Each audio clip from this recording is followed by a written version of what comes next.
Assalamualaikum warahmatullahi wabarakatuh. Salam sejahtera, salam sehat untuk kita semua.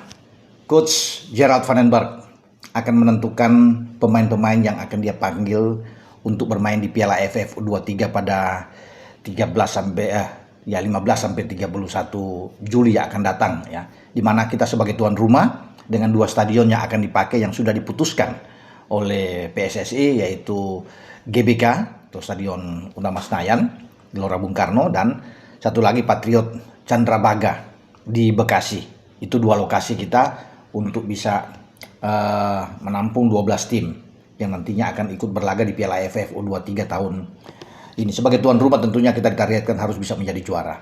Karena pada 2023 yang lalu kita kalah di final dari adu penalti melawan Vietnam, dan kita harus bisa membalas itu ketika kita ditunjuk sebagai tuan rumah. Ya, pembukaan pasti sudah akan berlangsung di GBK, termasuk dengan final Piala AFF U23 ini akan berlangsung di GBK. Nah, siapa pemain-pemain yang akan dipanggil oleh Gerald Van den Berg, dia akan menentukan ini, tapi yang sudah dipastikan, ya kabar terakhir dia akan mengambil Jens Schraven untuk bermain di sektor depan. Nanti akan dia putuskan 23 pemain, teman-teman. Nah, selain Jens Schraven, bahkan dia sudah bisa bertemu langsung dengan Jens Schraven kan. Dia akan coba untuk bisa menampilkan lagi Marcelino Ferdinand, karena ini di waktu yang saya pikir masih libur ya. Semua kompetisi di Eropa belum bermain kecuali ada uji coba pramusim. Tetapi di bulan Juli itu adalah waktu yang pas, yang tepat tentunya. Nah, selain Jens Schraven, dia akan panggil Marcelino Ferdinand, kemudian Rafael Struijk yang mungkin akan ada di depan, dan kalau pemain abroad lainnya Tim Hypens akan dipanggil oleh Gerald Van den Berg bersama dengan Dion Marks, itu untuk di U23, karena Gerald Van den Berg juga akan mempersiapkan tim untuk U23 ini pada bulan September untuk kualifikasi Piala Asia U23.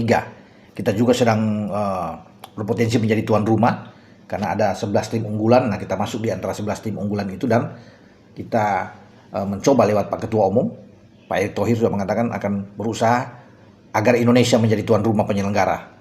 Ya, karena masing-masing klub itu bisa ada 4 tim yang ada di sana, dan sudah dipilih kemungkinan besar akan bermain di Gelora Delta Sidoarjo ya, di Jawa Timur untuk kualifikasi U23 AFF ya. Dan Van den Berg juga mungkin akan menangani tim ini sampai pada SEA Games, tapi SEA Games itu belum dipastikan karena rapat Exco akan menentukan siapa yang akan ke sana. Walaupun di pole position ada Gerald Van den Berg karena dia bertanggung jawab untuk U23. Tapi yang sudah pasti di AFF U23 dan kualifikasi Piala Asia U23 itu di bawah Gerald Van den Berg. Nah, nama-nama saya sudah sebut tadi ya teman-teman ya. Itu ada Marcelino, ada Jens Schraven, ya, Dion Marks, Tim Hypens yang juga akan ada di sana, Rafael Struijk itu akan coba dipanggil oleh Gerald Van den Berg. Termasuk di belakang itu ada Muhammad Ferrari, ada Kadek Arel yang masuk, ya Komang Teguh, ya Donitri, itu semua akan dipanggil oleh Gerald Van den Berg. Tinggal nama-nama akan dia umumkan 23 ini. Tapi yang saya sebut ini itu kemungkinan besar ya, kemungkinan besar mereka akan masuk di dalam skuad AFF U23.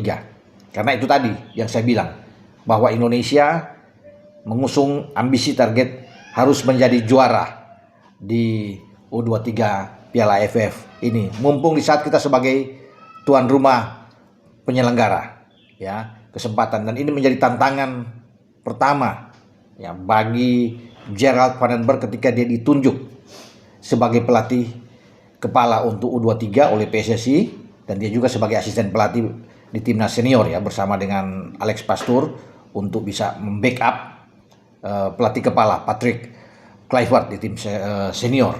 Nah, makanya di AFF U23 ini adalah kesempatan debut dia pertama, dan kalau dia bisa membawa gelar juara luar biasa bagi Indonesia. Dan saya pikir melihat kualitas materi pemain, saya rasa kita bisa menjadi juara. Kemarin aja itu 2023 dengan tim yang saya pikir tidak ada broad di sana ya, tapi kita bisa masuk ke final dan hanya kalah adu penalti dengan Vietnam. Apalagi kalau kita sudah ada Jens Schraven yang bermain, Dion Marks, Tim Hypens sudah ada, bahkan Welber Yardim yang bermain di U20 kemarin itu bisa dipanggil ya, kemungkinan besar bisa ada dalam tim Gerald Vandenberg, dia akan masuk. Nah, kalau nama-nama ini ada, ditambah ada Marcelino di sana, ya ini sangat sangat kuat tim kita. Ya dari belakang, tengah, ke depan. Ya di tengah bisa saja Raihan Hanan akan ada di sana. Ya Victor Detan juga kemungkinan mungkin bisa dipanggil. Ya di belakang juga kita masih punya Sultan Saki yang akan bisa diandalkan. Banyak lah, Kerry Schloyer yang bisa dipanggil juga akan bermain. Makanya kita akan tunggu kelengkapan 23 pemain itu untuk, ya mungkin juga akan dipanggil biasanya 26 ya. 26 atau 27 kemudian akan menyusut jadi 23 pemain. Nah, undian pembagian grup itu Jakarta sebagai tuan rumah 30 Mei. 30 Mei akan datang, itu akan ada undian, teman-teman. Nah, kita berada di sebagai unggulan mungkin saja di grup A. Ya, itu bisa terjadi karena pasti unggulan itu akan ada. Vietnam juga kita sebagai tuan rumah, atau Thailand. Ya, bahkan mungkin kalau ada Australia, bukan tidak mungkin juga Australia akan masuk salah satu unggulan. Ya. Dan 12 tim yang sudah mungkin akan ikut, ya, yang terbagi di 3 grup ini. Itu selain kita sebagai tuan rumah, ada Vietnam juara bertahan, ada Thailand, ada Malaysia, ada Singapura, ada Filipina, ya, ada Kamboja, ada Laos, ada Myanmar, ada Brunei Darussalam, ya, kemudian ada Timur Leste dan Australia. Itu yang akan hadir bersama-sama di Piala AFF U23. Nah, kita akan nantikan bersama, teman-teman. Ya, untuk undian drawing ini pada bulan Mei tanggal 30. Kemudian kita ada di grup mana dan 23 pemain yang segera akan diumumkan. Sekarang sedang dipilih oleh Gerard. Tapi dia harus umumkan secepat, paling tidak pada bulan Juni sudah ada tuh pemain-pemainnya. Setelah habis undian mungkin sudah ada pemain-pemainnya, karena perlu untuk lama pemusatan latihan ini memberikan kesempatan mereka untuk uji coba dengan beberapa klub atau beberapa tim. Ya bisa saja akan uji coba keluar, ya siapa tahu. Semua tergantung dari Gerald yang mengusulkan ini ke PSSI untuk uji coba bagi timnas U23 kita persiapan di Piala AFF U23. Oke, dengan saya Bung Ropan berbicara. Ciao.